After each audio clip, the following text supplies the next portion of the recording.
আসসালামু আলাইকুম বন্ধুরা, অপ্পো বাংলাদেশের বাজারে আরও একটি অফিসিয়াল স্মার্টফোন লঞ্চ করেছে, যে স্মার্টফোনটির নাম OPPO A76। ফোনটির হাইলাইটেড ফিচারগুলোর মধ্যে রয়েছে 90 হার্জ রিফ্রেশ রেটের ডিসপ্লে, 33 ওয়াটের ফাস্ট চার্জার এবং কোয়ালকমের স্ন্যাপড্রাগন 680 চিপসেট। বন্ধুরা, আজকে আমরা দেখব অপ্পো এই স্মার্টফোনটির বক্সের মধ্যে কী কী দিয়েছে এবং স্মার্টফোনটি কাদের জন্য ভালো হবে, এই সব কিছু নিয়ে বিস্তারিত আলোচনা করব। তো বন্ধুরা চলুন আর বেশি কথা না বাড়িয়ে সরাসরি ভিডিওতে ঝাঁপিয়ে পড়া যাক।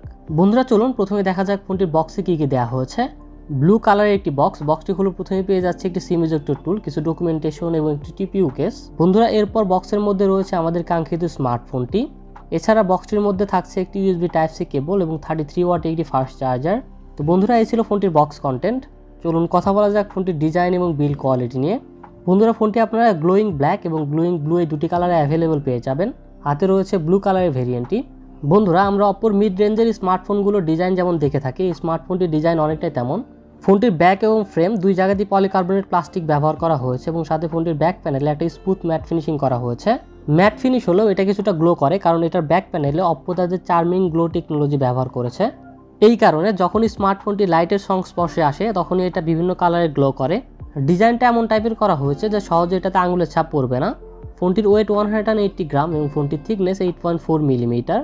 ফোনটি ইনহ্যান্ড ফিলের দিক থেকে যথেষ্ট ভালো, ছোট বড় সব হাতে অনেক সুন্দর মানিয়ে নিতে পারবে। তবে স্মার্টফোনটি কিছুটা স্লিপারি, হাতে গ্রিপ করা কিছুটা প্রবলেম মনে হতে পারে অনেকের কাছেই। তবে স্মার্টফোনটির বিল্ড কোয়ালিটি অনেক ভালো, হাতে নিয়ে অনেক সলিড একটা ফিল পাওয়া যায়, মনে হয় অনেক প্রিমিয়াম কোয়ালিটির মেটেরিয়াল দিয়ে তৈরি করা হয়েছে।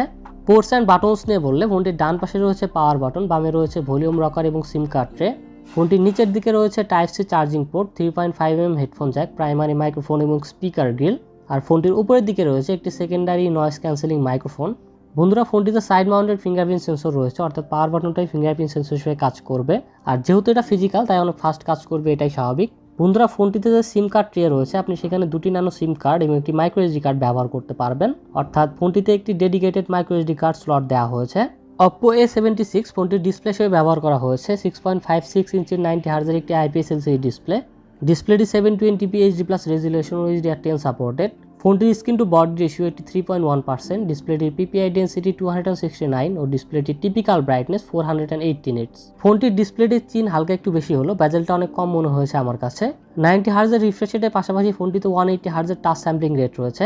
ফোনটিতে 180 হার্জ টাচ স্যাম্পলিং রেট থাকার কারণে গেমিং এবং নর্মাল ইউজের সময় আলাদা একটি স্মুথনেস ফিল করতে পারবেন। ডিসপ্লেটির টাচ রেসপন্সও যথেষ্ট ভালো ছিল। বন্ধুরা ফোনটির ডিসপ্লে সেটিংসে বিভিন্ন কালার মোডে শিফট করার অপশনও আছে। এছাড়াও ডিসপ্লে সেটিংসে 60 হার্জ রিফ্রেশ রেটে স্মার্টফোনটি ব্যবহার করার অপশনও আছে। যদি আপনি বেশি ব্যাটারি ব্যাকআপ পেতে চান তখন এই অপশনটি কাজে দিবে। তবে বন্ধুরা যেহেতু এটা কোনো অ্যামোলেড ডিসপ্লে না, তাই আপনারা অলওয়েজ অন ডিসপ্লে ফিচারের মতো অনেক ফিচারই এটাতে ব্যবহার করতে পারবেন না। বন্ধুরা আউট অফ দ্য বক্স ফোনটিতে Android 11 পাওয়া যাবে, আর সাথে থাকছে ColorOS এর লেটেস্ট ভার্সন ColorOS 11.1। ফোনটিতে প্রি ইনস্টল অনেক অ্যাপ রয়েছে, তবে চাইলে অ্যাপগুলো আনইনস্টল করা যায়। বন্ধুরা ColorOS যথেষ্ট স্টেবল একটি UI, এটাতে অনেক রকমের কাস্টমাইজের অপশনও রয়েছে। আর যাই হোক, Xiaomiর মতো আপডেট দেওয়ার সময় অত চিন্তা করতে হবে না, সফটওয়্যার আপডেট আসলে নিশ্চিন্তে ব্যবহার করতে পারবেন। বন্ধুরা স্পেসিফিকেশনস নিয়ে বললে চিপসেট হিসেবে ফোনটিতে ব্যবহার করা হয়েছে কোয়ালকমের স্ন্যাপড্রাগন 680 চিপসেট। এটি 6 ন্যানোমিটার আর্কিটেকচারে বিল্ড করা একটি অক্টোকোর চিপসেট, সাথে জিপিইউ থাকছে Adreno 610। বন্ধুরা এই চিপসেটটি গত বছরের কোয়ালকমের স্ন্যাপড্রাগন 678 চিপসেটের সাকসেসর। এই দুটি চিপসেটেরই পারফরমেন্স প্রায় সেম, তবে সিপিইউ আর জিপিইউ এর ক্ষেত্রে স্ন্যাপড্রাগন 678 কিছুটা এগিয়ে থাকবে, কিন্তু ব্যাটারি ব্যাকআপের ক্ষেত্রে স্ন্যাপড্রাগন 680 অনেক এগিয়ে রয়েছে স্ন্যাপড্রাগন 678 থেকে। বন্ধুরা আমাদের দেশে অফিসিয়ালভাবে ফোনটি শুধু একটি ভেরিয়েন্টে লঞ্চ করা হয়েছে, যা 6GB র্যাম এবং 128GB ইন্টারনাল স্টোরেজ। আর এই ফোনটিতে LPDDR4X র্যাম ব্যবহার করা হয়েছে এবং স্টোরেজ টাইপ দেওয়া হয়েছে UFS 2.1। আর ফোনটিতে 5GB পর্যন্ত ভার্চুয়াল র্যাম আপগ্রেড করার সুবিধাও রয়েছে। OPPO A76 ফোনটিতে রয়েছে ডুয়েল ক্যামেরা সেটআপ, 13 মেগাপিক্সেলের মেইন ক্যামেরা যার অ্যাপারচার f2.2 এবং সেকেন্ডারি ক্যামেরা হিসেবে ফোনটিতে রয়েছে 2 মেগাপিক্সেলের একটি ডেপথ সেন্সর। এই স্মার্টফোনের মেইন ক্যামেরা সেন্সরের পিকচার কোয়ালিটি মোটামুটি ভালো, কিছু ক্যামেরা স্যাম্পল দেওয়া হলো, দেখলেই বুঝতে পারবেন। আর সেলফি ক্যামেরা হিসেবে ফোনটিতে 8 মেগাপিক্সেলের একটি কর্নার পাউন্সেল সেলফি ক্যামেরা দেওয়া হয়েছে, যার অ্যাপারচার f2.0। ক্যামেরা ফিচার হিসেবে নাইট মোড রয়েছে, beauty mode, portrait mode, slow motion এবং অপ্পোর বাকি সব ক্যামেরা ফিচারই পাওয়া যায় ফোনটিতে। ফোনটির রিয়ার ও সেলফি দুটি ক্যামেরা দিয়ে সর্বোচ্চ 1080p 30fps পর্যন্ত ভিডিও রেকর্ডিং করা যাবে। ব্যাটারি হিসেবে ফোনটিতে 5000 mAh এর ব্যাটারি দেওয়া হয়েছে। ফোনটির 5000 mAh এর ব্যাটারিকে চার্জ করার জন্য ফোনটির বক্সে দেওয়া হয়েছে 33 ওয়াটের একটি ফাস্ট চার্জার, যা ফোনটির 5000 mAh এর ব্যাটারিকে 0 থেকে 50% করতে পারে মাত্র 31 মিনিটে। বন্ধুরা স্ন্যাপড্রাগন 680 চিপসেটটি অন্তত বেঞ্চমার্কে 2,50,000 মতো স্কোর করেছে। পাবজিতে গেমিংয়ের সময় মিডিয়াম সেটিংসে মোটামুটি ভালোভাবে খেলতে পারবেন। পাবজির পাশাপাশি বাকি গেমগুলোর ক্ষেত্রেও অ্যাভারেজ টাইপের পারফরমেন্স পাওয়া যায় ফোনটি থেকে। আর 90 হার্জের রিফ্রেশ রেটের জন্য আলাদা একটি স্মুথনেস ফিল হবে গেমিংয়ের সময়। যদিও এটি কোনো গেমিং স্মার্টফোন নয়, তারপর ফোনটিতে 5000 mAh ব্যাটারি রয়েছে, সো একটু বেশি সময় ধরে গেমিং করার সুবিধা থাকছে। আর চিপসেটটি 6 ন্যানোমিটার আর্কিটেকচারে বিল্ড করা, সো ব্যাটারি ইফিসিয়েন্সির ক্ষেত্রেও কিছুটা অ্যাডভান্টেজ পাওয়া যাবে। ফোনটির কানেক্টিভিটি নিয়ে বললে 4G সাপোর্টেড স্মার্টফোন এটি, এছাড়াও ডুয়েল ব্যান্ড ওয়াইফাই এবং ব্লুটুথ 5.0 রয়েছে এই ফোনটিতে। সেন্সর নিয়ে বললে অ্যাক্সেলেরোমিটার, জাইরো, প্রক্সিমিটি ও কম্পাস সকল সেন্সরই পাওয়া যায় ফোনটিতে। আর সিকিউরিটির জন্য ফোনটিতে সাইড মাউন্টেড ফিঙ্গারপ্রিন্ট সেন্সরের পাশাপাশি ফেস আনলকও রয়েছে এবং সেন্সরগুলো খুবই ফাস্ট কাজ করে। মাল্টিমিডিয়ার ক্ষেত্রে ডিসপ্লে IPS LCD হলেও ফোনটির ভিউইং এক্সপিরিয়েন্স অনেক ভালো ছিল, তবে এখানে 1080p ফুল এইচডি প্লাস রেজলিউশনের ডিসপ্লে থাকলে বেশি ভালো হতো। এই প্রাইসে আসলে 720p HD প্লাস রেজলিউশনের ডিসপ্লে মানায় না।